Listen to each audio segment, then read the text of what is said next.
Voy a tratar de correr un poquito los cuadros.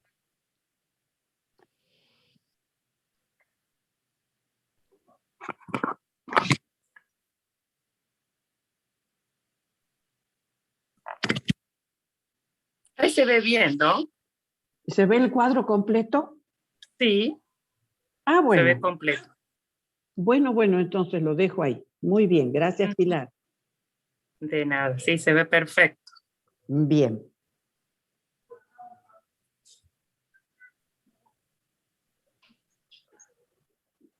Buenas tardes, doctoras.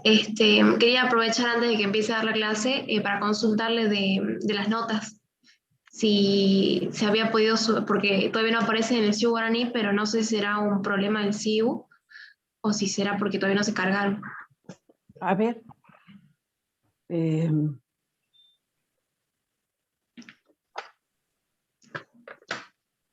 Vamos a decir las notas que tenemos de los alumnos que están aprobados. Bien, gracias. Coronel, 7. Domínguez Leiva, 6. Navarro César, 6. Pérez Ramón, 6. Pizarro Rodríguez, 6. Romero Ivana, 7. Sihuequi, 8. Bautista Rondoleto, 8. Ochoa, 7. Bien, muchas gracias, doctora. Esa era mi duda nada más. Me quedo más tranquila. Muy bien.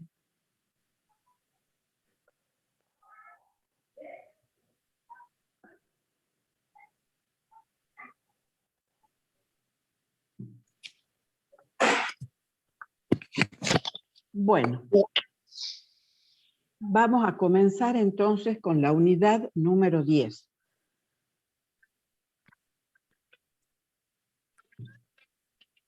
Sí, ahora se corrió, es verdad.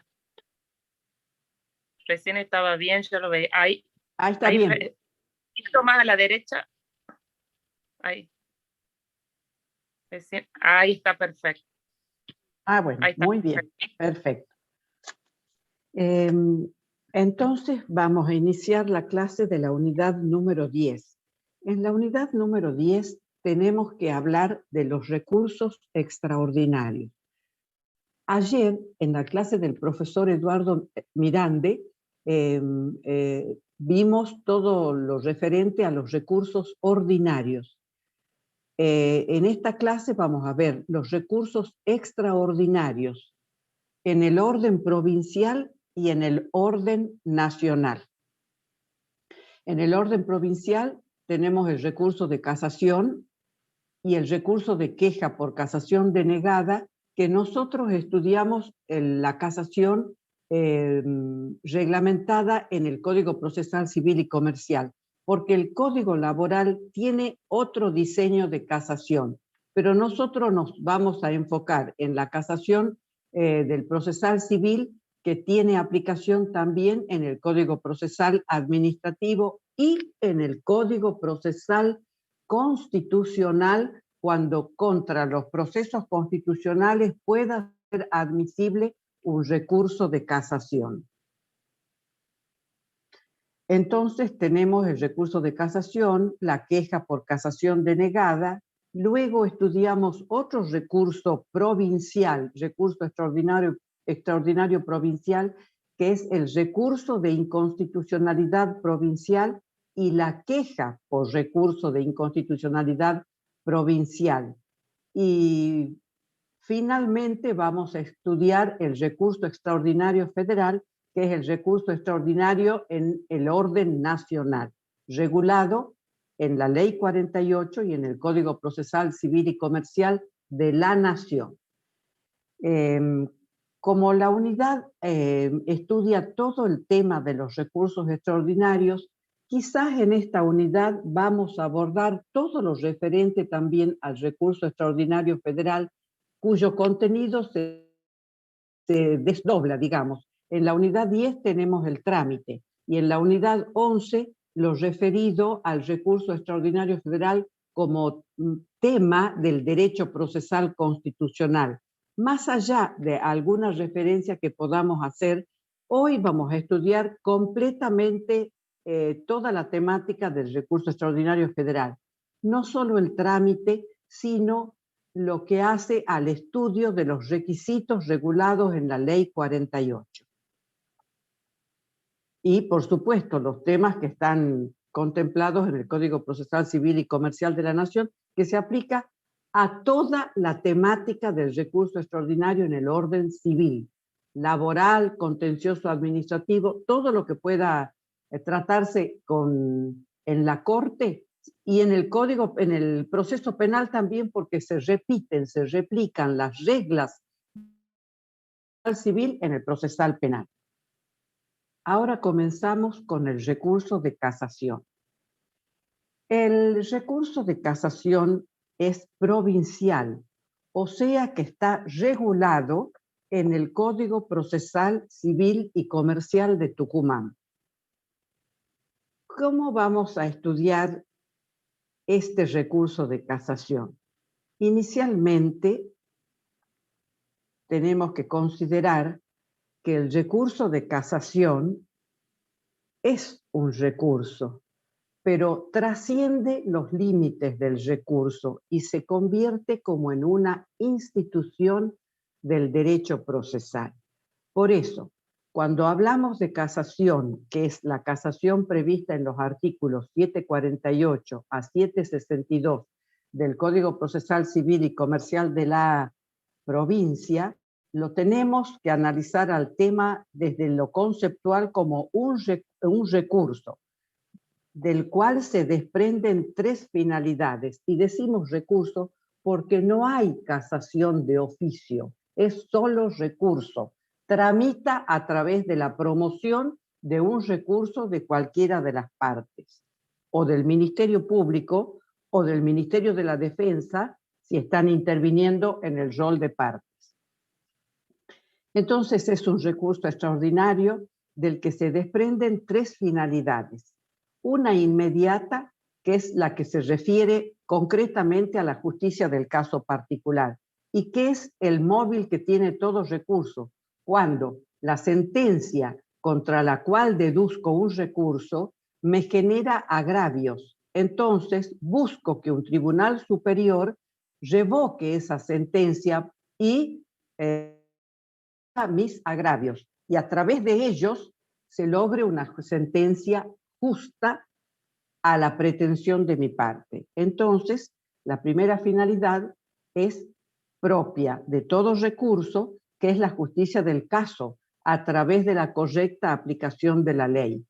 Y las restantes finalidades son mediatas, en cuanto, si bien se dictan en una sentencia que resuelve un recurso, a través de esas sentencias también se intenta resguardar la aplicación de la ley y se busca uniformar la jurisprudencia que emerge de ese tribunal. Pero como es el superior tribunal de la estructura tribunalicia, las doctrinas que establecen el Tribunal Superior en el marco de la casación son obligatoria para los tribunales inferiores cuando resuelven cuestiones análogas o idénticas a las decididas en las que se estableció una doctrina legal o concretamente una doctrina jurisprudencial.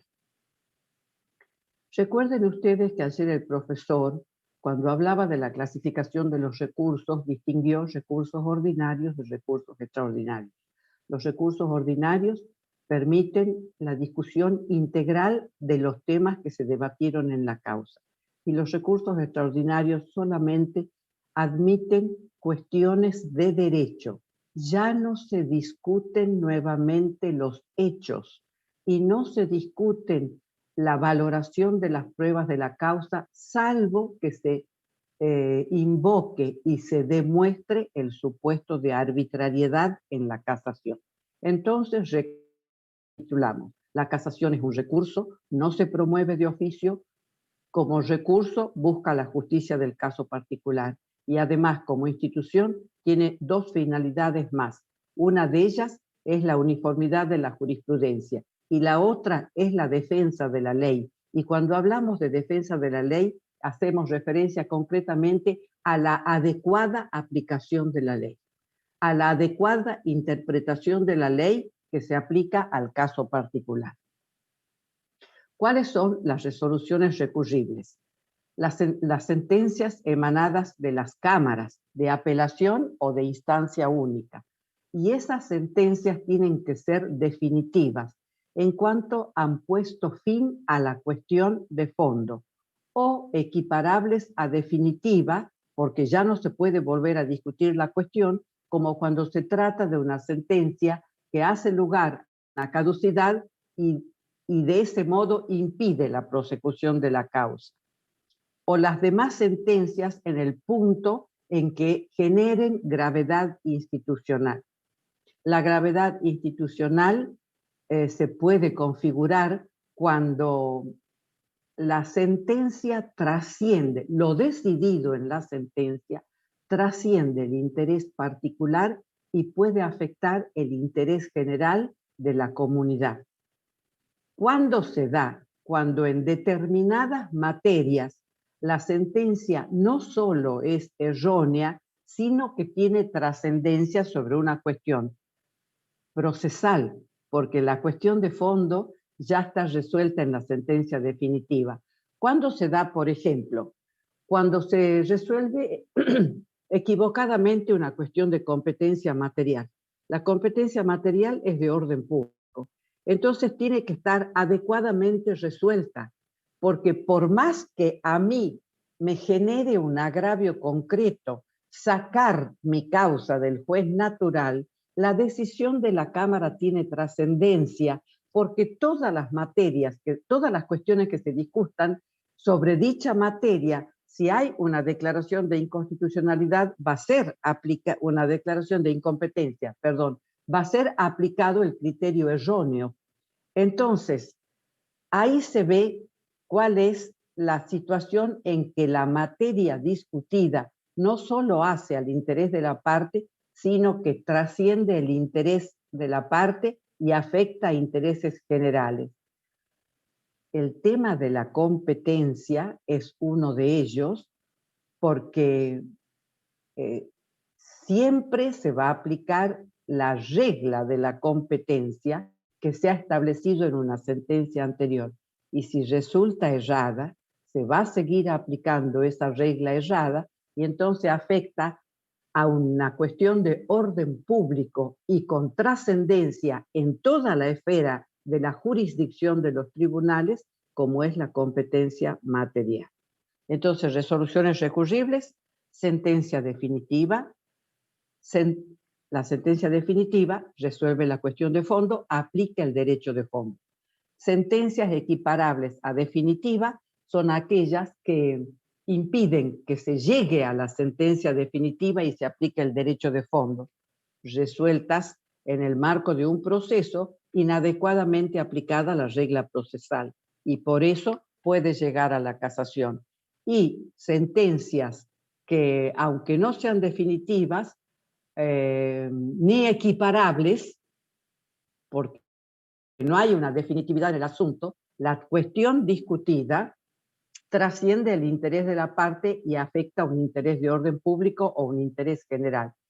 En el caso de la declaración de incompetencia, va a seguir el asunto, va a seguir el juicio, porque no termina, se le atribuye a un juez que se cree competente, pero que puede resultar incompetente. Entonces, para evitar el equívoco de tener una sentencia declarada por un juez incompetente en razón de la materia y que en cualquier momento, hasta antes de su firmeza en el orden provincial, puede ser declarada nula porque está pronunciada por un juez incompetente, se evita todo el íter del juicio y se revisa la declaración de incompetencia. Entonces, no pone fin al asunto, no es equiparable a definitiva porque no pone fin al asunto, pero trasciende el interés de la parte en cuanto a la cuestión que se discute. Como recurso extraordinario que examina cuestiones de derecho, también tiene motivos propios el recurso de casación. Y de la norma procesal del artículo 750 surge que el tema involucra dos campos genéricos en donde pueden ingresar varias alternativas. Hablamos de la infracción normativa de derecho sustantivo y esta expresión genérica comprende la violación de la ley, que significa elegir mal la ley para aplicarla al caso particular, o la falsa aplicación de la ley de fondo. Se elige bien la ley, pero se la interpreta inadecuadamente. Con relación a la infracción normativa de derecho adjetivo, esta expresión comprende la omisión o extralimitación de resolución de una cuestión esencial. Yo acá quiero parar un poquito. Cuando nosotros tenemos una sentencia de primera instancia que omite la resolución de una cuestión propuesta, si es una cuestión accesoria, esa omisión se puede subsanar a través de la aclaratoria. Si omite una cuestión esencial, esa omisión se subsana a través de la apelación, no del recurso de nulidad que está previsto para cuestiones resueltas con vicios de procedimiento que no pudieron ser subsanados en la instancia anterior. De modo que la omisión de cuestión esencial en la instancia de apelación se resuelve a través de la apelación. No se declara la nulidad de la sentencia que omitió resolver una cuestión propuesta. Se hace lugar a la apelación y se dicta sustitutiva. Entonces, de primera instancia a apelación, la omisión no genera nulidad, genera revocación y el dictado de una sentencia sustitutiva. En la casación, la omisión genera nulidad. ¿Por qué quiero detenerme acá? Muchas veces los abogados, para fundamentar sus recursos de apelación, utilizan la doctrina de la Corte que pronuncia en casación por infracción normativa de derecho adjetivo y proponen al juez, al tribunal de apelación, la nulidad de la sentencia, cuando en realidad se tiene que pedir la revocación y el dictado de la sustitutiva. En cambio, cuando vamos a la casación, la infracción normativa de derecho adjetivo genera nulidad. Entonces, esta expresión, infracción normativa de derecho adjetivo, comprende la omisión o la extralimitación de resolución de una cuestión esencial. También se da cuando se genera en el fallo que se introduce la casación, que se recurre por casación, una ausencia de fundamentación. Es decir, que hay una decisión del Tribunal de Alzada que no está apoyada en la causa, sino que es voluntarista. Entienden algo que no surge de la causa. En ese caso, se habla de la ausencia de fundamentación o vicios en la voluntad colegiada. Recuerdan ustedes que cuando nosotros estudiamos forma y estructura de la sentencia, vimos la forma y estructura de la sentencia de primera instancia, de la sentencia de segunda instancia y de la sentencia de casación. Y se presentaba el motivo como vicio de la voluntad colegiada cuando no había suficientes votos coincidentes en la sentencia del Tribunal de Apelación.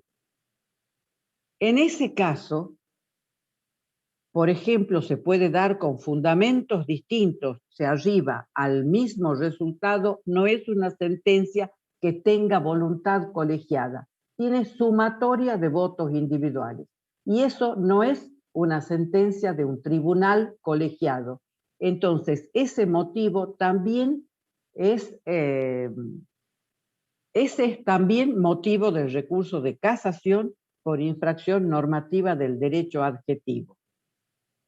Y ahí explicamos cómo se da en cuanto si la Cámara está dividida en salas, necesita mayoría o unanimidad, sea con el voto, si está integrada con 3 vocales, se necesitan 2 coincidentes. Y si está integrada por 2 vocales, se necesitan 2 coincidentes. Por lo tanto, un vocal de otra sala viene a integrarse y a formar mayoría. Y si no tiene, y tiene 2 votos individuales que no coinciden en sus fundamentos, la sentencia tiene viciada la voluntad colegial. Y finalmente hablamos de un motivo propio de la casación que es casi excepcional, porque la cuestión referida a los hechos y a las pruebas no ingresa en casación, salvo que se haya resuelto con arbitrariedad. ¿Y cuándo se resuelve con arbitrariedad? Cuando se desinterpretan los hechos de la causa, cuando se desestiman pruebas que realmente eran atendibles para lograr la convicción del juez, de modo que si ese mismo vicio de arbitrariedad lo podemos detectar de la sentencia de primera instancia a la alzada, este vicio de arbitrariedad se puede configurar en la casación, pero porque el desvío es notorio, no posible o porque no me guste el resultado, sino que es ostensible el desvío en la determinación o interpretación de los hechos y en la valoración de las pruebas. Para estos casos, debemos encontrar una norma que apoye este motivo, en tanto ingresan a la casación cuestiones de derecho. Y la norma radica en el artículo 40, primer párrafo del Código de la provincia. Entonces, cuando detectamos el vicio de arbitrariedad, puntualizamos que la norma quebrantada se configura porque hay una desatención a lo regulado en el artículo 40, primer párrafo. ¿Y qué dice este artículo? Que las pruebas se valoran con el sistema de la sana crítica. Y si bien nosotros sabemos que el sistema de la sana crítica no es un sistema legal, no es un sistema de normas jurídicas, sino que simplemente es un sistema que determina que para la valoración de las pruebas se aplican reglas de lógica y experiencia. Cuando la lógica ha sido quebrantada, el sistema de la sana crítica como régimen de valoración de las pruebas tiene un respaldo normativo porque está establecido en el artículo 40, primer párrafo del Código Procesal, y entonces esa nos da el respaldo normativo para poder introducir la causal de arbitrariedad en el fallo de la Cámara y pedir su revisión a través de la casación. Vamos ahora a los requisitos del recurso de casación. Como todo acto procesal, atiendan bien, todos los actos procesales que se introducen dentro de un juicio tienen requisitos de actividad, lugar, tiempo y forma. El lugar es la sede ante el tribunal donde debe interponerse la casación. ¿Cuál es la sede? El tribunal que dictó la sentencia. Todos los recursos que contempla el Código Procesal de la provincia, los recursos se interponen ante el mismo juez o tribunal que dictó la sentencia, y todas las quejas se interponen ante el Tribunal Superior que tiene que resolver la cuestión. Es decir, que los recursos se interponen ante el juez o tribunal que dictó la sentencia, pero él no los resuelve, salvo la revocatoria. Pero tanto la apelación como la casación se interponen ante el juez, se interponen ante la Cámara, pero los resuelve el Tribunal Superior. Entonces, para el caso de la casación, la sede de interposición o lugar de interposición es la Cámara de Apelaciones o Cámara de Instancia Única.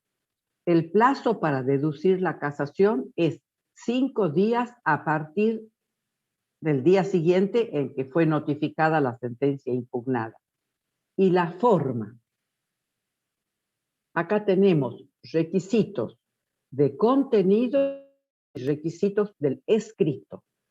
Con relación a la forma del planteo, debe ser por escrito y fundado. No es que dice interpongo casación y luego fundo, como en la apelación, no. El escrito va fundado y se exponen los puntos materia de agravio como requisito propio de la presentación de la casación. La cita de las normas infringidas y los fundamentos de la afirmación, es decir, ¿por qué está infringida la norma? ¿Cuáles son los agravios que expone el recurrente y demuestra que la norma ha sido infringida? ¿Norma de derecho de fondo o norma de derecho de forma? Recuerden motivos de la casación: infracción normativa de derecho de fondo y de derecho de forma. A su vez, la Corte de la Provincia dictó la acordada 1498, que establece el reglamento para la presentación de los recursos de casación y de queja. Esa acordada la pueden encontrar ustedes en la página del Poder Judicial, en el link de las acordadas, y ahí van a ver que la Corte estableció que se presentan los recursos de casación en 40 páginas como máximo, 26 renglones por página, y cómo debe ser la redacción del escrito. Ese es en la casación. Y la queja debe tener como máximo 10 páginas.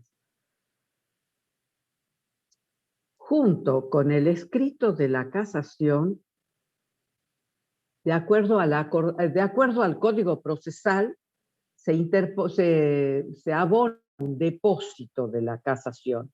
El depósito de la casación se abona a la orden de la Cámara, porque es ahí donde se deduce el recurso. ¿Cuál es el monto? El monto es el de una consulta escrita. Antes se fijaban montos determinados. La acordada 1233 dispuso que para el recurso de casación el monto del depósito es el que fije el Colegio de Abogados para las consultas escritas. Hoy la consulta verbal es 15.000 pesos, la escrita 30.000 y la virtual 7.500. Bien, 30.000 pesos es el depósito de la casación, salvo que actúe con beneficio de litigar sin gasto o que actúen los funcionarios de los ministerios públicos. Cuando hablamos de los ministerios públicos, hablamos del Ministerio Público Fiscal o del Ministerio Público de la Defensa. Cuando haya intervención por nombramiento de oficio, y el Estado no está exento. El Estado, si quiere deducir una casación, paga. Cualquier organismo público, la municipalidad, todos tienen que pagar el depósito de la casación. Porque no es un pago, no es una tasa, no es una sanción. Simplemente es un requisito de admisibilidad, a tal punto que si gana el recurso, se lo devuelve. Y si pierde, el 50% va para el letrado de la parte contraria y el 50% para la biblioteca del Poder Judicial. Deducido el recurso, cumpliendo los requisitos de lugar, tiempo y forma, tiene trámite. Presentado el recurso, se corre traslado a la parte contraria para que conteste en el plazo de 5 días. Si no contesta, no pasa nada. El recurso sigue su trámite. Es un imperativo del propio interés del recurrido sostener la sentencia impugnada a través de la casación. Corrido traslado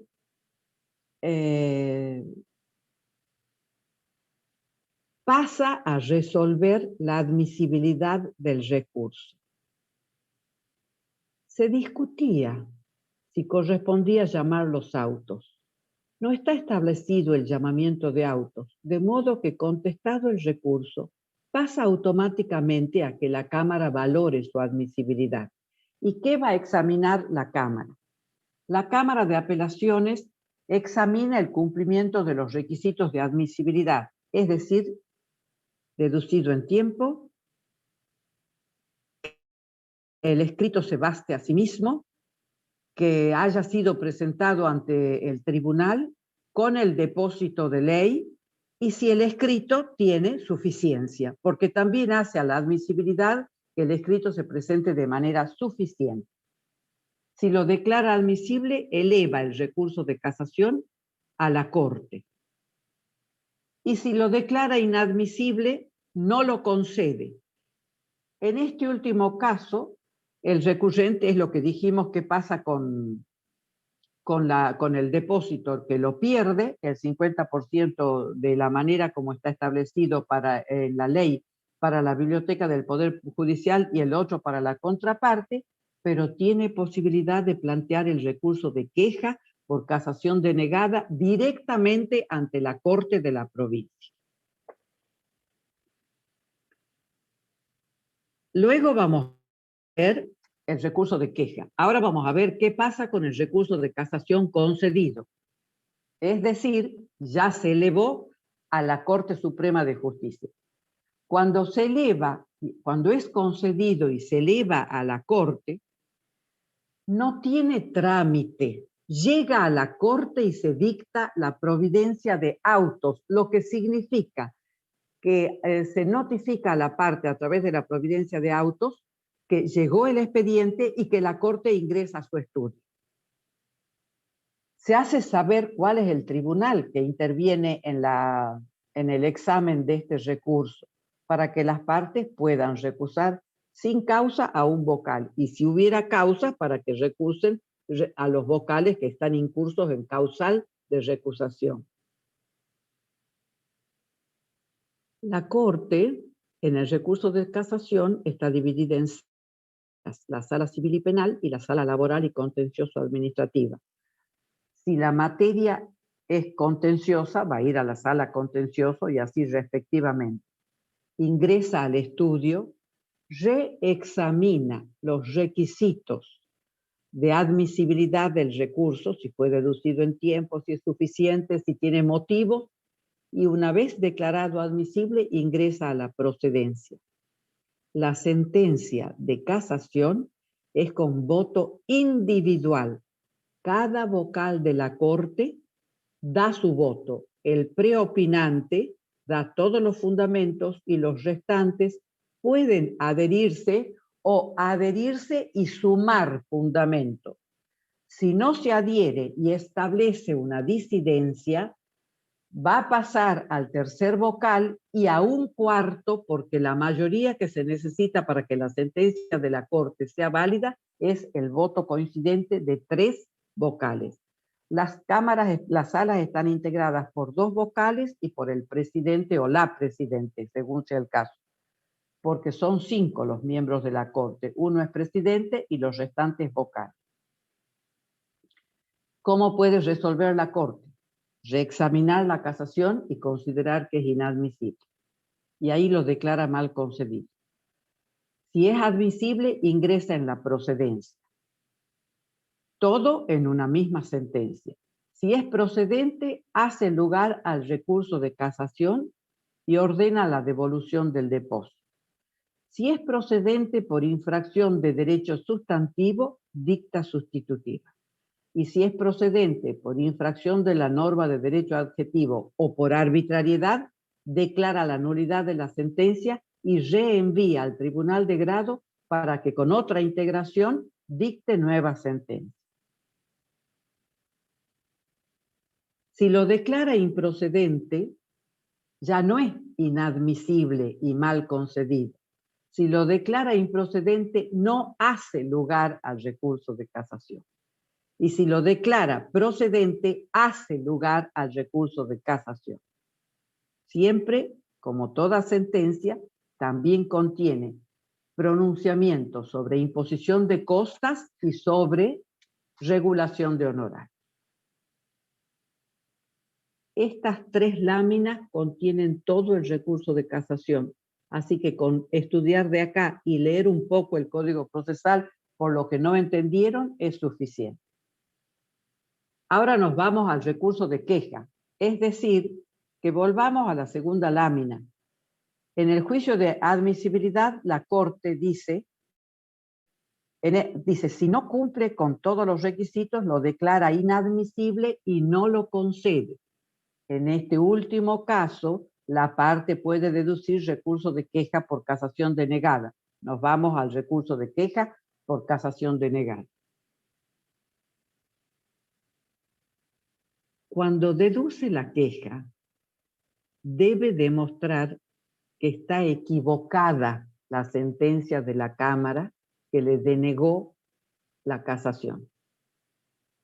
No solo que reitera el contenido de la casación, sino que tiene que haber una crítica razonada y fundada contra la decisión de la Cámara que desestimó el recurso y demostrarle a la Corte que su recurso resultaba admisible. Así que esa queja contiene un requisito más, de tal modo que si no hace el reproche contra la inadmisibilidad, directamente le van a declarar inadmisible. La queja es inadmisible, no solo la casación, la queja. Como que se declara inadmisible cuando no reúne los requisitos formales, como por ejemplo que el escrito resguarde la acordada que dispuso cómo es el escrito del recurso de queja, o que no tenga depósito o no tenga todas las copias de ley. Como todo acto procesal, reúne también, tiene exigencias de requisitos de actividad. Lugar, la queja se interpone directamente a la Corte en el plazo de 3 días, contados a partir del día siguiente de la notificación que le denegó la casación. Y bueno, y acá está los requisitos de la acordada. 10 páginas, 26 renglones, letra tamaño 12, fundado, que contenga una crítica razonada y concreta que signifique un embate y demuestre que la sentencia que declaró inadmisible su casación está equivocada, y además una síntesis de todo lo que dijo en la casación contra la sentencia de la alzada. Lleva otro depósito de 30.000 pesos, salvo que actúe con beneficio de litigar sin gasto o sea sujeto excluido de la obligación del depósito, porque al depósito de la casación ya lo perdió, pero lo puede recuperar. Si la queja resulta admisible, puede recuperar el recurso de la queja. Entonces sigue pendiente lo abonado en virtud del recurso de casación. Como es un expediente que ingresa directamente a Corte, se considera que ingresa originariamente a la Corte y por eso se requiere la opinión del ministro fiscal acerca de la admisibilidad del recurso de queja por casación denegada. El ministro fiscal dictamina si es admisible o no y envía a la Secretaría Judicial de la Corte para que pase a estudio del tribunal. La queja no tiene trámite con la otra parte, por eso decimos la queja no tiene sustanciación con la otra parte. ¿Qué dice la sentencia de la queja? No es de voto individual, es de voto impersonal con la firma de 3 coincidentes. Y por supuesto que como la casación entra a una sala determinada. El voto es impersonal, salvo que haya una disidencia, entonces se anota el voto individual de la disidencia. ¿Y qué puede resolver la queja? Hacer lugar a la queja y en ese caso requiere el juicio principal que llegue a la corte, y en ese caso nos vamos acá, el expediente en sede de la corte. Se equipara la queja admisible a una casación concedida y nos vamos al trámite establecido para la casación cuando ya llegó a la corte. ¿Está claro eso, no? Si hace lugar a la queja y declara provisionalmente admisible, porque todavía está en duda y necesita ver el expediente del juicio principal, puede ulteriormente nuevamente examinar la admisibilidad de la queja, pero en ambos casos se devuelve el depósito. Y si la queja es inadmisible porque la casación evidentemente no reunía los requisitos para hacer un recurso apto, se declara inadmisible y ahí se agota el trámite. Devuelven las actuaciones a primera instancia, porque al agotarse el trámite, cuando es la casación y declarada improcedente o procedente y se dicta sustitutiva, firme la sentencia de la Corte, se devuelve a la Cámara. Y la Cámara, si no tiene que dictar sustitutiva, la devuelve a primera instancia porque ahí queda firme la sentencia. Y entonces el juez de primera instancia la hace cumplir, es decir, la intima a la parte para que en el plazo de tantos días cumpla. Si no cumple la sentencia, la parte beneficiada con la sentencia inicia el procedimiento de ejecución de sentencia. Si se declaró inadmisible la queja y no se hace lugar a la queja, queda firme la sentencia de la alzada, se notifica la desestimación de la queja a la alzada, queda firme esa sentencia y prosigue de la misma manera. Se reenvía al juez de primera instancia para que la sentencia que quedó firme pueda ser cumplida. Salvo que la parte deduzca contra la resolución que desestimó la casación que la declaró improcedente o la queja, recurso extraordinario federal en los casos puntuales que pueda proceder. Con esto terminamos el estudio de los recursos extraordinarios regulados en el Código Procesal Civil y Comercial de Tucumán, aplicables al fuero contencioso administrativo y al procesal constitucional, como dijimos al principio, cuando corresponda una casación en los procesos constitucionales de amparo, de habeas corpus o los amparos especiales.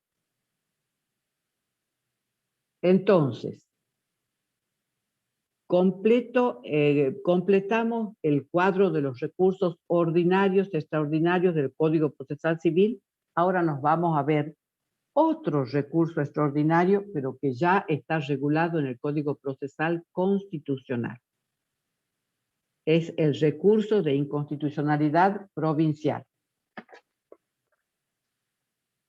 El recurso de inconstitucionalidad provincial está normado en la Constitución de la provincia, artículo 120, pero este recurso existe en la versión de la Constitución provincial desde el año 1907. Y hoy por hoy está reglamentado el trámite en el Código Procesal Constitucional en los artículos 91 y 99. Y esto quiero que ustedes lo examinen bien, porque no se trata de un título, sino de un concepto condensado en donde el recurso de inconstitucionalidad está regulado en la Constitución provincial y en el Código Procesal Constitucional. Pero este recurso que sirve para examinar la constitucionalidad de una norma local, no una norma del derecho de fondo, una norma local que es contraria a la norma de la Constitución provincial, sirve para cualquier fuero, civil, comercial, penal, contencioso administrativo, laboral y de apremio. ¿Por qué? porque estas normas se aplican cuando cualquier parte controvierte la constitucionalidad de una norma local, como por ejemplo podría ser la constitucionalidad de una norma establecida en los códigos procesales, en decretos del Poder Ejecutivo, en leyes de la legislatura provincial o en leyes de rentas, en leyes tributarias o resoluciones de rentas contrarias a la Constitución provincial en el fuero de apremios. Es decir, que este trámite sirve para cuando se cuestiona la constitucionalidad de cualquier norma local. Por eso es importante. Se puede interponer en todos los fueros. ¿Y por qué está en el Código Procesal Constitucional? Porque el recurso de inconstitucionalidad contiene una materia propia del derecho procesal constitucional, que es el control de constitucionalidad. A través del recurso de inconstitucionalidad, la parte le pide al juez que ejerza el control de constitucionalidad porque entiende que hay una norma que es contraria, una norma local que es contraria a la Constitución provincial. Entonces, ¿cómo vamos a definirlo al recurso de inconstitucionalidad? El recurso de inconstitucionalidad provincial, regulado en el artículo 120 de la Constitución provincial, escuchen, este sí me gustaría que ustedes atiendan una distinción. Cuando el recurso está en la Constitución provincial, es un tema constitucional.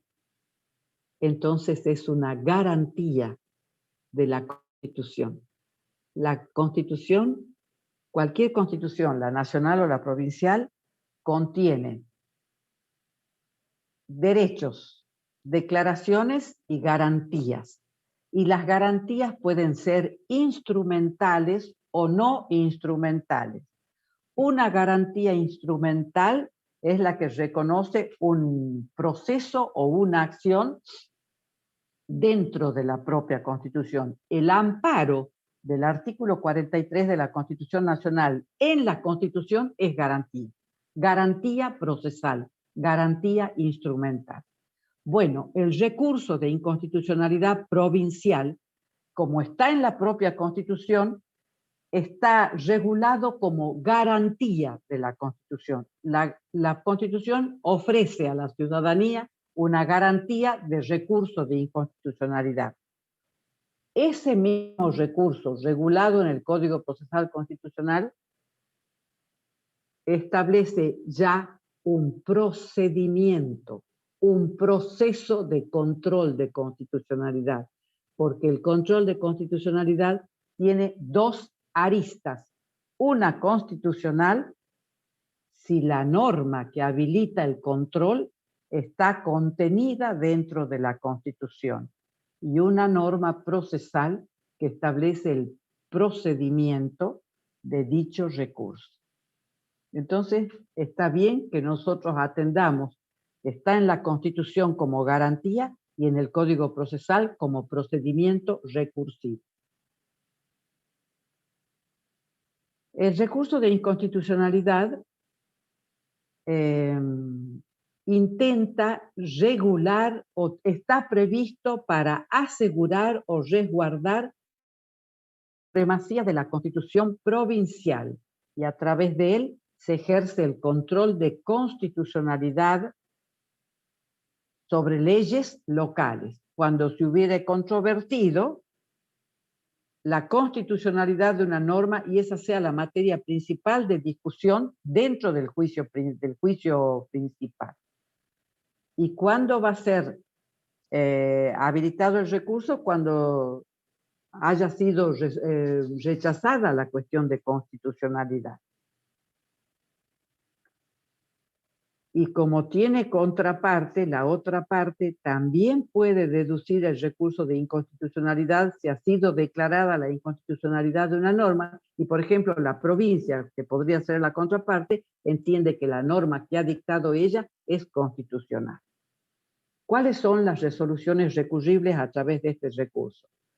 La sentencia definitiva emanada de las cámaras de apelación o de única instancia. ¿Y cuáles son los motivos? Están establecidos en el artículo 92. Y son parecidos a los motivos establecidos en la ley 48. Acá, los motivos establecidos en el recurso, en el Código Procesal Constitucional son cuando la inteligencia de alguna cláusula de la Constitución provincial ha sido controvertida y en especial si media el cuestionamiento de un derecho fundamental, es decir, una cuestión simple. La propia Constitución genera una lesión a un derecho fundamental. Por eso es el caso cuando dice la inteligencia de alguna cláusula de la Constitución ha sido controvertida porque afecta a un derecho fundamental. Las otras alternativas son cuando se presenta el conflicto normativo. Y es cuando la validez de una ley, decreto, norma con fuerza de ley o acto de autoridad provincial. Y ahí estamos hablando de normas provinciales y normas municipales. Se ha puesto en cuestión bajo la pretensión de ser contraria a la Constitución provincial. Y también se prevé el supuesto de arbitrariedad cuando la sentencia tiene un vicio de constitucionalidad porque se ha afectado la protección constitucional a la inviolabilidad de la defensa en juicio de la persona y sus derechos o al debido proceso legal. Este inciso presenta complicaciones porque es la misma hipótesis de la arbitrariedad en la casación. Y se entendía que sustituía a la casación en los procesos constitucionales, pero la propia Corte, a través de su jurisprudencia, determinó que la casación también es admisible en los procesos constitucionales cuando no se controvierte una cláusula de la propia Constitución provincial o la constitucionalidad de una norma local contraria a la Constitución provincial. ¿Cuáles son los requisitos de, como todo acto procesal, de lugar, tiempo y forma? Se interpone ante la Cámara que dictó el pronunciamiento en el plazo de 10 días de que fue notificada. Un momentito. Acá también quiero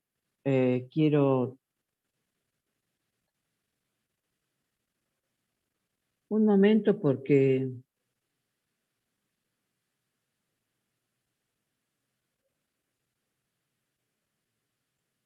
estoy sin compartir pantalla en este momento. Sí se ve, doctora, en lo que estaba compartiendo. Está en la página de recursos de inconstitucionalidad provincial. Sí, yo tengo un problema en mi máquina. Estoy cerrando algunas ventanas porque me saltaron, ya las cerré a las ventanas. Bueno, entonces estábamos diciendo un detalle que quería... perfecto. Miren,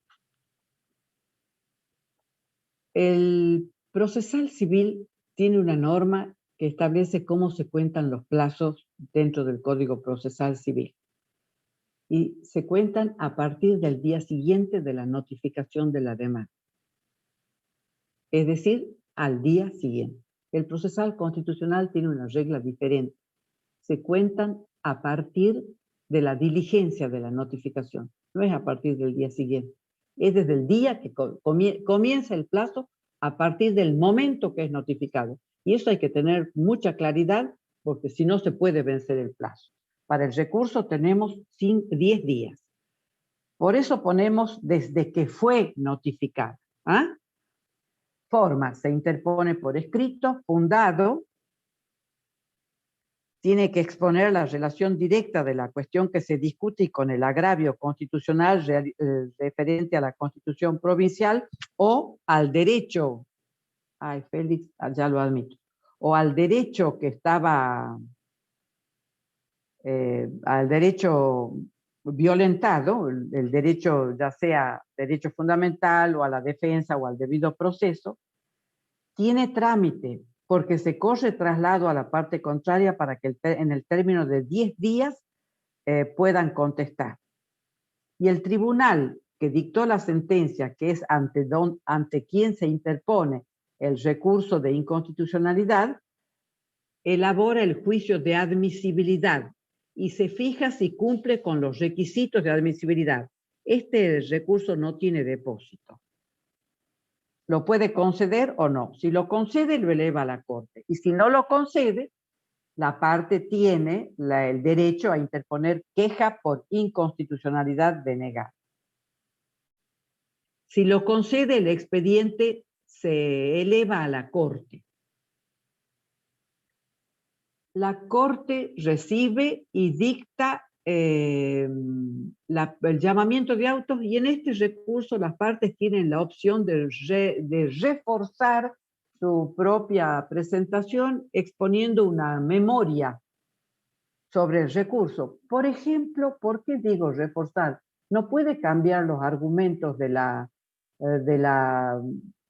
memorial presentado cuando deduce el recurso de inconstitucionalidad, pero sí puede agregar si existe una jurisprudencia que es favorable a su parte y que ya se pronunciaron los tribunales. Para eso sirve esta nueva memoria. La Corte ingresa al estudio del tribunal y ya no está dividida en salas.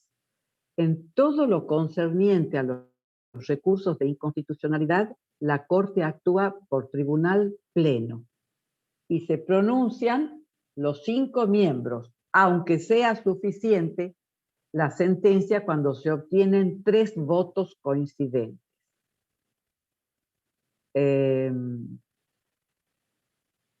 Entonces,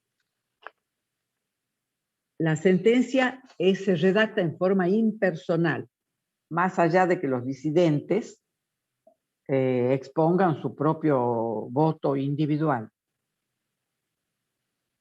¿Y qué puede resolver el tribunal, es decir, la Corte? Que el recurso es inadmisible y fue mal concedido, que el recurso es admisible y entonces ingresa a su procedencia. Si es procedente, hace lugar al recurso, hace una declaración en su sentencia y cuando revoca la sentencia devuelve la causa para que el tribunal dicte un nuevo pronunciamiento y en base a los puntos o a los principios o consideraciones que elabora la Corte en la declaración general que hace.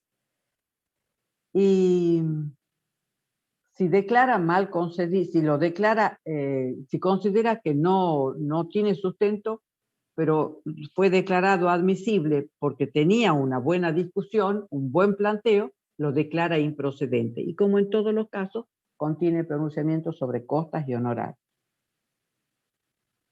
El Código Procesal Constitucional de Tucumán también tiene regulado un per saltum en el artículo 107. El per saltum implica que se salta una instancia porque es una cuestión que genera gravedad institucional o agravio constitucional de tal magnitud que afecta a instituciones básicas de la provincia, entonces la sentencia de primera instancia directamente va a la Corte para su reexamen porque seguramente está afectando instituciones básicas. De lo contrario, sigue el ítem recursivo si fuese una materia que corresponde a la doble instancia, ¿no es cierto? Entonces prescinde de los requisitos de procedencia formal de los recursos y lo toma para sí la Corte al caso a través del recurso de inconstitucionalidad por per saltum y lo resuelve. Esto fue una novedad porque cuando nosotros tuvimos el recurso per saltum solamente se había admitido por vía de jurisprudencia en la Corte de la Nación a través del recurso extraordinario federal, pero ha sido regulado ya como una reforma al Código Procesal Civil de la Nación.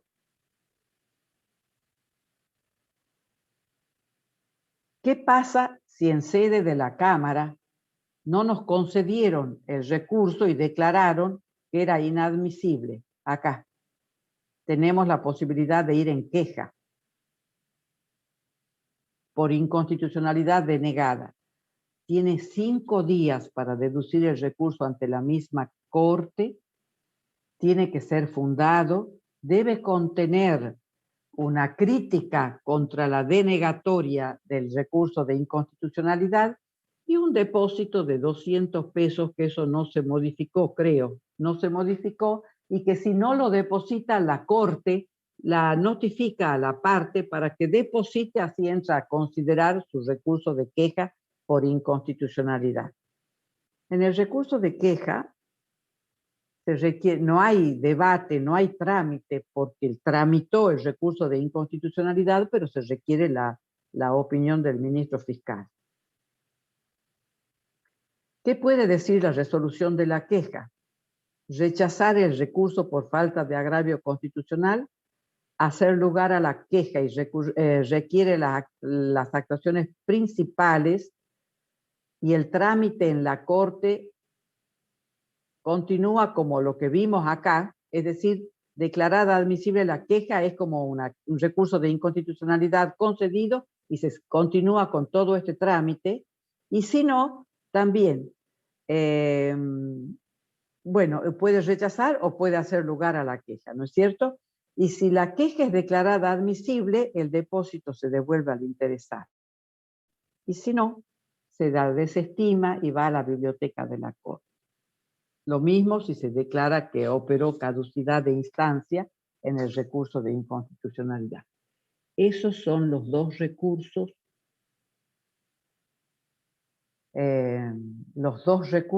extraordinarios locales: recurso de casación y su queja, recurso de inconstitucionalidad y su queja. Con esto terminamos el estudio de los recursos ordinarios y extraordinarios en la provincia de Tucumán, pero ahora vamos a abordar el recurso de extraordinario federal o de inconstitucionalidad en el orden nacional, que es la vía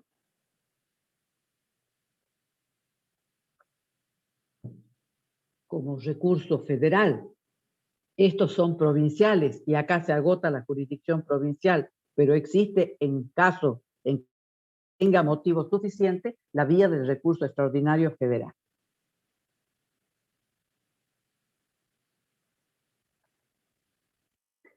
El recurso extraordinario federal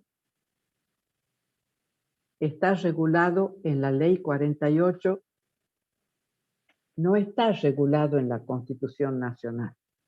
Es decir, que el recurso es materia propia del derecho procesal constitucional. No está en la Constitución. No está establecido como una garantía constitucional, como sí lo está el recurso de inconstitucionalidad de la Constitución provincial. Este es legal y está establecido como una, digamos, una garantía legal o un procedimiento ya regulado por la ley, y que a través de la jurisprudencia de la Corte fue considerado como el mecanismo de control de constitucionalidad en cabeza de la Corte. La Ley 48 es la que define la competencia federal. Y en el marco de la Ley 48 de competencia federal se reglamenta el recurso extraordinario federal, que en sus orígenes se reglamentó a los fines de controlar las sentencias pronunciadas por los tribunales de provincia, que podían interpretar de una manera voluntarista las normas del derecho de fondo. Porque cuando se instituye la justicia nacional, tenemos la Corte de la Nación y los jueces nacionales. Con posterioridad se crearon las cámaras nacionales y las cámaras federales. Entonces, sentenciado y fenecido en la provincia, se podía llevar a la Corte de la Nación a fin de que se controle y se uniforme la jurisprudencia, porque podía haber interpretaciones voluntaristas y equívocas en los jueces de provincia. Ese es el origen del recurso extraordinario federal. O podrían dictarse leyes en la provincia que abarquen materias que ya habían sido cedidas a la nación, es decir, por fuera de la materia reservada, o que afecten derechos reconocidos en la legislación de fondo. Esa fue la razón por la que se instituye el recurso extraordinario federal en sus orígenes. Luego, la doctrina de la Corte, la jurisprudencia de la Corte de la Nación estableció que este era el mecanismo de control de constitucionalidad que ejercía la Corte sobre toda la nación. El recurso extraordinario federal está creado por la Ley 48, pero su procedimiento y los motivos del recurso están en los artículos 14, 15 y 16. ¿Y en qué casos procede? Pero todo lo procedimental del recurso está en el Código Procesal Civil y Comercial de la Nación. Y esta normativa se aplica en toda la nación, porque ya cuando deducimos un recurso extraordinario federal, estamos en la órbita de la justicia nacional, que es la Corte de la Nación. Entonces, se regula esa actividad por el Código Procesal Civil y Comercial de la Nación.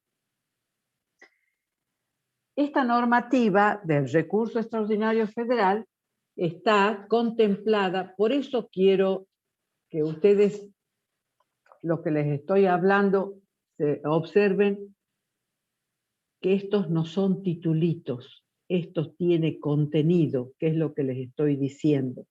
Y cuando vayan a ver cómo está reglamentado en el Código Procesal Civil y Comercial de la Nación, estudien estos artículos, porque acá está el trámite. Todo lo que nosotros vamos a ver en este momento es lo que surge de la Ley 48, pero no en el PowerPoint no lo tenemos puesto al trámite porque surge completamente de esos artículos que se estudian directamente del Código de la Nación. ¿Qué dice el 256? Que el recurso extraordinario de apelación ante la Corte Suprema procede en los supuestos previstos en el artículo 14 de la Ley 48. Esta es la primera reglamentación. El 256 dice, este código regula el recurso previsto en el artículo 14 de la Ley 48. Esto es recurso extraordinario de apelación. Así lo llama el Código Procesal Civil y Comercial de la Nación. El 257 reglamenta la forma de deducción del recurso, el plazo y el trámite. El escrito se presenta ante el tribunal que dictó la sentencia, si es justicia provincial, ante la Corte de la provincia de Tucumán, y si es justicia federal, ante la Cámara Federal de Apelaciones de Tucumán. En el plazo de 10 días a partir del día siguiente de la notificación de la sentencia que se recurre a través de esta vía, fundado con motivos concretos y que demuestre que contiene todos estos requisitos el escrito del recurso extraordinario federal. Todo esto tiene que estar contemplado en el requisito establecido en el 257, porque habla de la forma.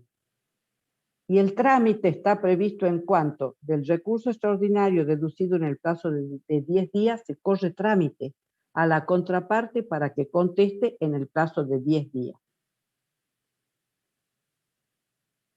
Sustanciado ese trámite, la Corte examina la admisibilidad y si lo declara admisible, lo eleva a la Corte de la Nación.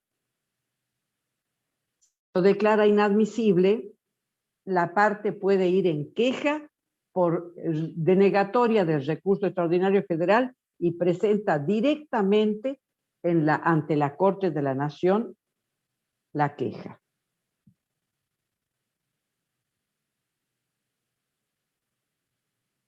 Existe en el Código de la Nación regulado el recurso extraordinario por salto de instancia, hoy por hoy, que es el per saltum que vimos acá. En la provincia tenemos per saltum, en la nación per saltum o salto de instancia. ¿Cuándo procede el salto de instancia? Es decir, que de juez se va a la corte y se salta la instancia de la apelación. Y procede cuando se presenta una situación de competencia federal y exhibe una notoria gravedad institucional, es decir, que supera ampliamente la afectación de un interés general. Y este sea el único remedio eficaz para la protección del derecho federal comprometido. ¿Qué se salta? La instancia de la apelación. ¿Y cuál es el requisito que se deja de observar? El del Tribunal de Justicia. Superior Tribunal de la causa. El Superior Tribunal es la Cámara Federal. Y entonces del juez federal salta directamente a la Corte de la Nación. ¿Qué dice el propio 257 bis?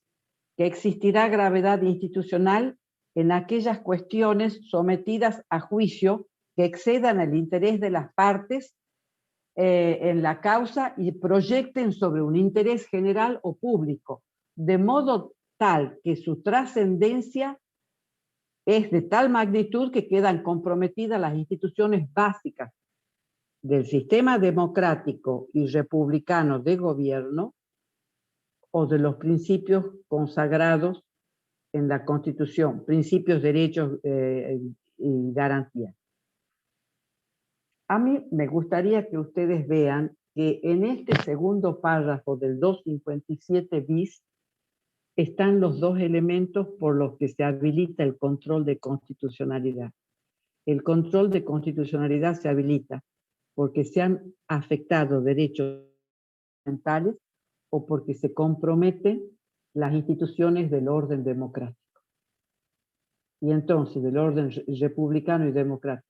Y entonces es la Corte la que por propia regulación normativa, regulación de los otros dos poderes. Por eso es importante reparar en lo que dice el 257 bis.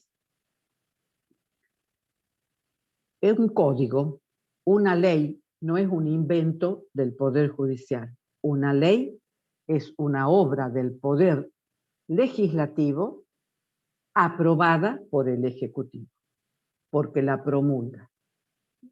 La veta o la promulga. Promulgada la ley se aplica. Entonces, en pos de un resguardo de la gran garantía que tiene el sistema democrático, que es el Poder Judicial resguarda no solo los derechos fundamentales de los habitantes de una nación, sino que resguarda el orden republicano y democrático. Pero no lo dicen los jueces, lo dice la ley. Entonces, el Poder Judicial es garantía del sistema democrático. Esto es un detalle que los abogados que manejamos el derecho debemos tener siempre presente. Podrá haber jueces que se equivocan, jueces que delinquen, jueces que obran por fuera del sistema democrático. Esos jueces podrán ser removidos por los mecanismos establecidos en la Constitución, por jury de enjuiciamiento, por juicio político. Pero esos jueces no son el Poder Judicial. El Poder Judicial en sí es un poder del Estado, y este poder del Estado es una garantía de eficiencia en cuanto resguarda los derechos fundamentales y además sostiene el sistema democrático, porque cuando no se sostiene o cuando ha sido lesionado, son los jueces los que tienen que restablecer ese orden. Y está puesto en la propia ley que han dictado los otros dos poderes del Estado. Como recurso, el recurrente del recurso por salto de instancia debe interponer el recurso directamente ante la Corte en el plazo de 10 días. La Corte puede rechazarlo sin más trámite o declarar la admisibilidad del recurso. Luego se da traslado a la parte contraria, pero por el plazo de 5 días. Y si entonces, contestado el traslado o vencido el plazo para hacerlo, la Corte decide sobre la procedencia del recurso. Podrá requerir del tribunal contra cuya resolución se dedujo la remisión del expediente en forma urgente. Y ahí resuelve si admite o no el recurso per saldo.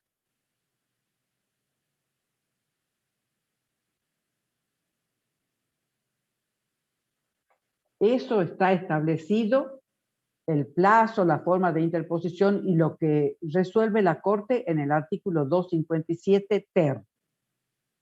Ahora vamos al artículo 280. ¿Por qué nos vamos al 280?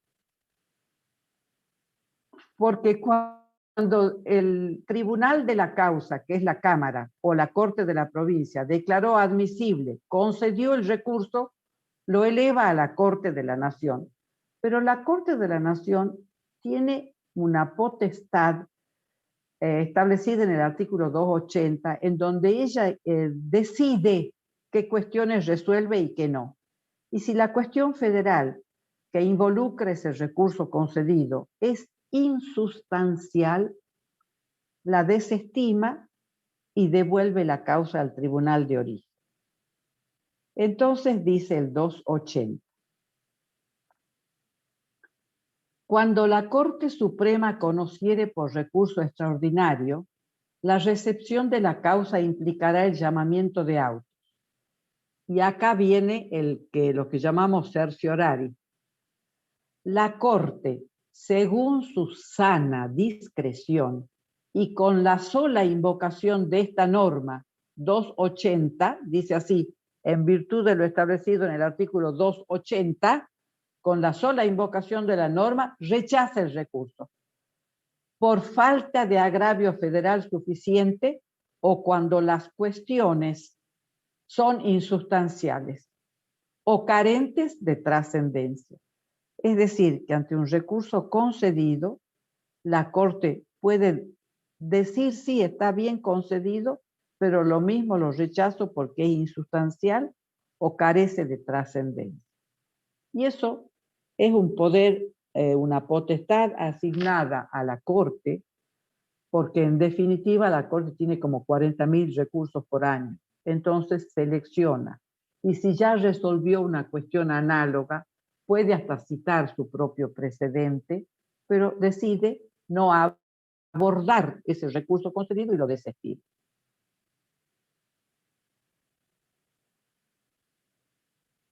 Ahora vamos al 281, que es cómo resuelve la Corte.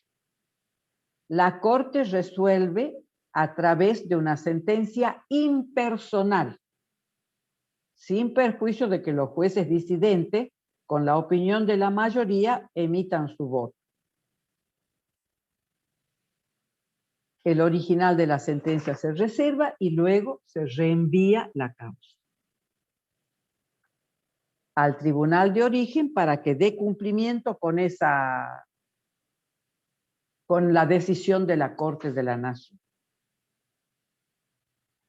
¿Qué pasa si la Cámara acá en el 257 la Cámara Federal o la Corte de la Provincia consideran que el recurso es inadmisible, el interesado tiene derecho a ir directamente ante la Corte a través del recurso de queja por denegación del recurso extraordinario federal. Tiene el plazo de 5 días, más uno por la ampliación en razón de la distancia. Sigue vigente esto, aunque tengamos expediente digital, seguramente algo se va a regular. Creo que hasta el momento no se reguló. Tiene que presentar un recurso de queja directo, demostrar que era admisible y agregar todas las piezas fundamentales para que la Corte examine, o describirlas dentro de la queja para que la Corte examine la procedencia de la queja. En el recurso extraordinario federal, cuando se concede, este es un detalle que me olvidé de decirles, acá en el 257, cuando se concede, dicta la providencia de autos y las partes deben presentar una memoria en el plazo de 5 días, ratificando su recurso, porque si no la Corte lo considera desierto. Acá no es que entra directamente a estudio, se le da un plazo de 5 días para que ratifique su recurso. Bueno, la queja se presenta directamente en sede de la Corte de la Nación y tiene un depósito, pero un pequeño depósito de 100.000 pesos. La acordada de la Corte de la Nación 40/2019, estimo que no la modificó, establece la suma de 100.000 pesos como depósito de la queja por extraordinario denegado, salvo que actúe con beneficio de litigar sin gastos. Y si no paga el depósito, dice así, lo intima para que pague y para que le trate. Ahora, cuando se trata la queja y se declara admisible, el depósito se devuelve al interesado. Y si fue desestimada o se declaró la caducidad de instancia, pierde el depósito y va para las bibliotecas de los tribunales nacionales.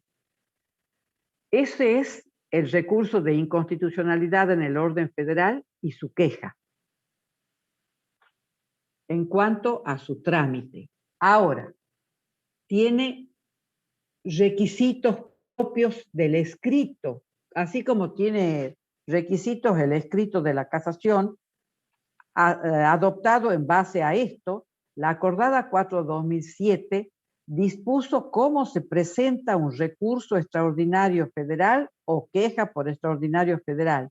Y en esos casos está el reglamento de los escritos de interposición del recurso extraordinario federal y de queja a través de la acordada 4/2007, que también habla de número de páginas, número de renglones, tamaño de letras y el requisito propio, la carátula establecida en la acordada 4, de modo tal que si el recurso extraordinario carece de carátula, que es una síntesis de los elementos fundamentales, tanto del extraordinario como de la queja, se desestima de plano y lo puede desestimar el superior tribunal de la causa, es decir, la Cámara Federal o la Corte de la Provincia, si no contiene la carátula establecida en el reglamento de escrito de interposición del recurso. Ahora, como recurso extraordinario federal y ya como tema del derecho procesal constitucional, porque es el recurso a través del cual la Corte de la Nación ejerce el control de constitucionalidad, por ser un recurso extraordinario, tiene requisitos comunes, requisitos propios y requisitos formales. ¿Cuáles son los comunes? Comunes a cualquier recurso. Los requisitos comunes son que interviene un tribunal de justicia en el marco de un juicio, es una cuestión justiciable que causa gravamen y subsistencia de la cuestión y del gravamen al momento de que interviene la Corte de la Nación o que se deduce el recurso. Esto son requisitos comunes a todos los recursos ordinarios y extraordinarios. La intervención de un tribunal de justicia en el marco de un juicio que tenga una cuestión justiciable que cause gravamen y que subsista al momento del planteo. ¿Cuáles son los requisitos propios del recurso extraordinario federal? Que contenga una cuestión federal, que haya una relación directa entre la cuestión federal y la decisión que afecta a esa cuestión federal, que sea una resolución contraria al derecho federal invocado, que surja de una sentencia definitiva y del superior tribunal de la causa. Esto del superior tribunal de la causa es lo que se sustituye en el recurso por salto de instancia. Para que vaya al recurso extraordinario federal, tiene que ser la sentencia emanada del superior tribunal de la causa. En la provincia, la Corte de la provincia. Y en la nación, la Cámara Federal.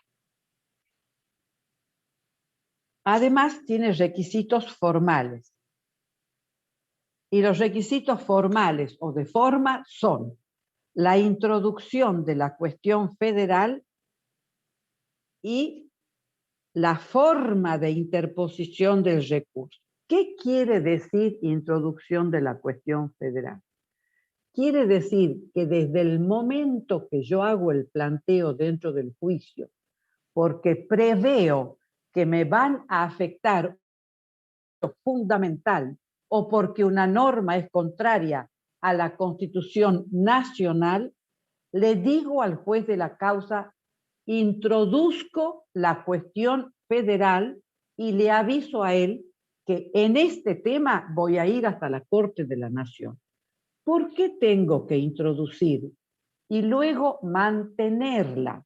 No solo que la introduzco cuando la cuestión es previsible ya, en primera instancia, o si la cuestión es previsible en la Cámara, sino que debo mantenerla. ¿Por qué? Porque si me voy del juez a la Cámara, le tengo que decir a la Cámara: hice una reserva, introduje la cuestión federal y ante usted la mantengo. ¿Qué quiere decir eso? Quiere decir que sobreviene el gravamen siempre y es actual. Le digo a los jueces de las instancias anteriores: acá hay una cuestión federal, estoy dispuesto a ir ante la Corte, y a usted Cámara le digo que mantengo la cuestión federal, y a usted Corte de la provincia le digo que mantengo la cuestión federal. Es requisito formal la oportuna introducción y el mantenimiento de la cuestión federal. ¿Y por qué se requiere esto? Porque la Corte interviene a través de un recurso. Y como es un recurso, siempre tiene que resolver cuestiones que se discutieron en la instancia anterior. Y acá, cuando yo digo introduzco el caso federal, lo discuto al caso federal. Los jueces de los recursos no resuelven cuestiones originariamente propuestas ante ellos, sino que resuelven cuestiones que ya se debatieron, que se mantienen, que generan agravio y que se introducen a través de un recurso. Si yo no interpongo la introducción oportuna de la cuestión federal, no llega a la Corte porque no se deduce una cuestión federal tardíamente, ni tampoco se la deduce de manera originaria ante la Corte de la Nación. Ahora veamos en qué consisten las cuestiones federales. Esta es uno de los temas fundamentales del recurso extraordinario federal. ¿Qué es una cuestión federal? Una cuestión federal es aquella que versa sobre la interpretación de normas federales, de actos federales o como conflictos normativos planteados entre la Constitución Nacional y otras normas. Si la sentencia, la cuestión federal siempre surge de una sentencia, y lo que se revisa siempre es una sentencia. Si los jueces de las instancias inferiores con su sentencia han lesionado un derecho fundamental reconocido en la Constitución provincial, voy a plantear una cuestión federal simple, porque hay un conflicto entre la sentencia y la Constitución Nacional. Si los jueces han aplicado una norma que no resguarda la supremacía de la Constitución Nacional, voy a formular una cuestión federal compleja, porque ya no solo es derecho lesionado en la sentencia y por ende quebranto de la Constitución, del derecho reconocido en la Constitución, sino que se aplica una norma que sigue lesionando mi derecho y esa norma es contraria a la Constitución Nacional. Entonces, hay un conflicto de normas y se convierte en cuestión federal compleja. Puede haber compleja directa o compleja indirecta. Es compleja directa cuando la ley que me aplican afecta un derecho fundamental de la Constitución. Y es compleja indirecta cuando la ley que me aplican no es la ley idónea para este caso y de esa manera afecta a la Constitución. Indirecta porque se aplica indebidamente una ley, se soslaya la ley que correspondía aplicar y de esta manera se quebranta el orden constitucional. Entonces, las cuestiones federales simples son las que se refieren a la interpretación de cláusulas constitucionales o de normas o actos de naturaleza federal, y ahí tienen una serie de ejemplos de cuestiones federales simples. La cuestión federal compleja directa, bueno, a ver, vamos a la siguiente.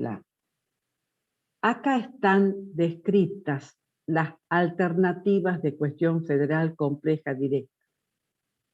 Conflicto entre Constitución Nacional y Ley Nacional. Conflicto que se presenta entre las normas constitucionales y las normas legales, sean de derecho federal o sean de derecho común.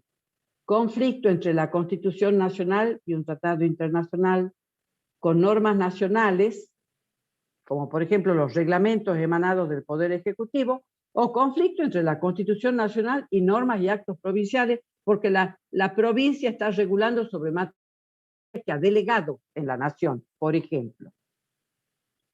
La cuestión federal compleja e indirecta se presenta cuando el conflicto se genera entre una norma o acto incompatible con otra norma o acto que, de acuerdo con la Constitución Nacional, reviste carácter preeminente. El ejemplo de la aplicación indebida de una norma cuando corresponde otra norma. Y ahí están las alternativas de cuestión federal compleja e indirecta. También ingresó a revisar la Corte de la Nación cuestiones que no son materia federal, son de derecho común y cuestiones de hecho a través del vicio de arbitrariedad. Para examinar cuáles son las alternativas del vicio de arbitrariedad, tenemos que ver las causales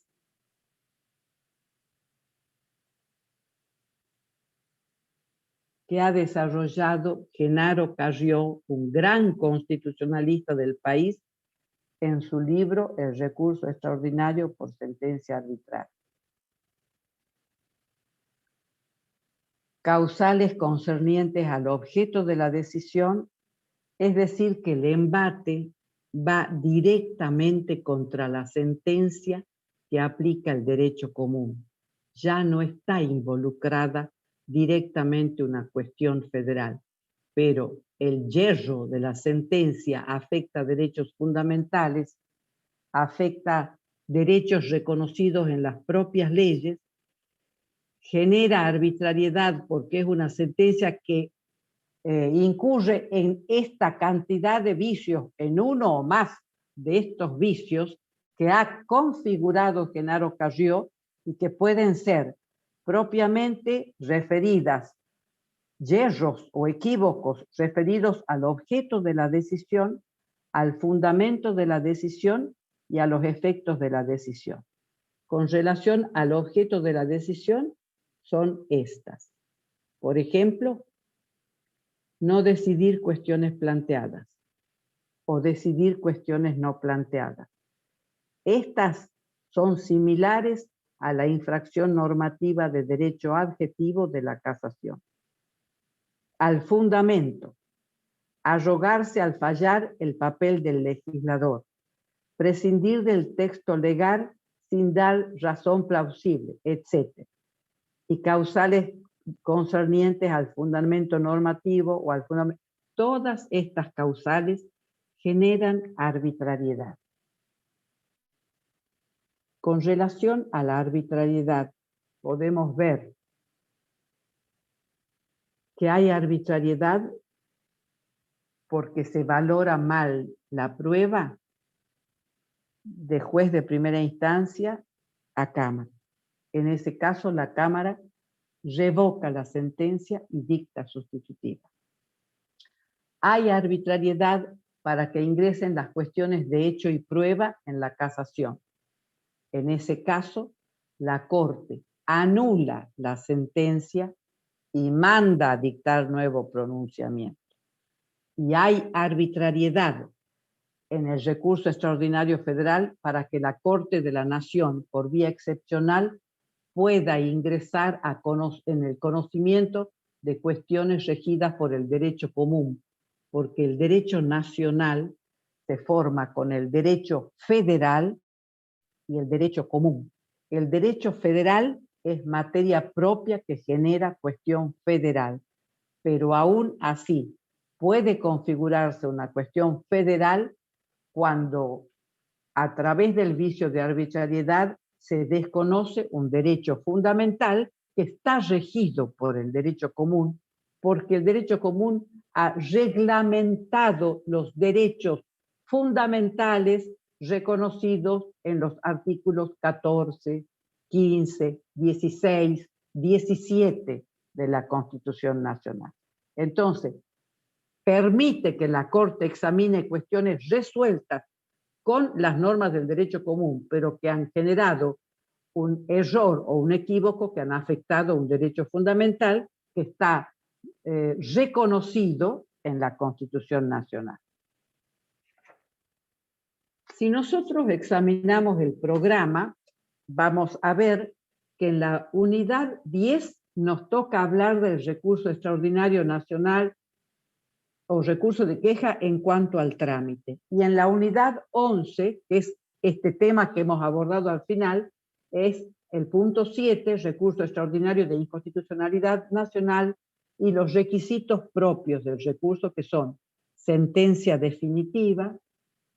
Si no hay sentencia definitiva que genere gravedad institucional, cuando la gravedad institucional es excepcional, procede el salto de instancia, que exista cuestión federal o arbitrariedad cuando está la cuestión regida por el derecho común.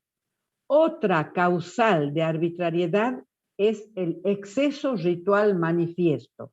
Recuerden ustedes que nosotros cuando estudiábamos en la unidad 1 el principio de legalidad de las formas, hablábamos que hay una morigeración de ese principio y se habla de instrumentalidad de las formas.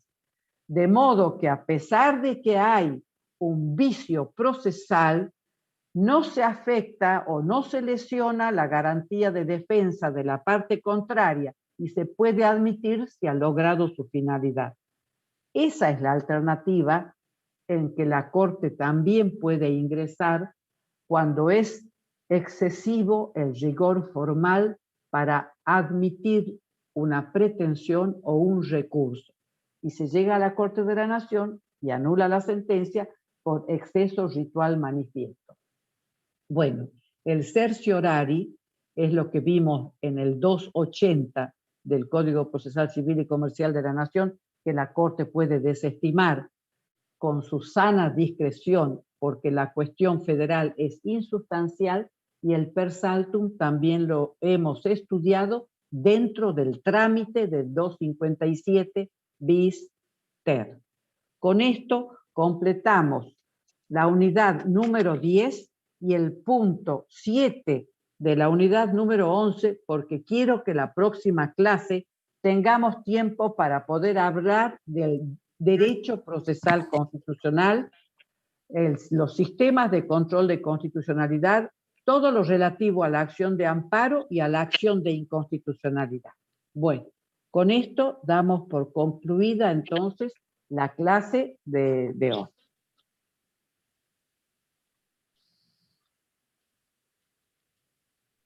Vamos a dejar de compartir pantalla. Bueno, Gracias, van doctora. retirándose. Hasta Y el nos martes. vemos el próximo martes, Dios mediante. Hasta luego. Hasta luego.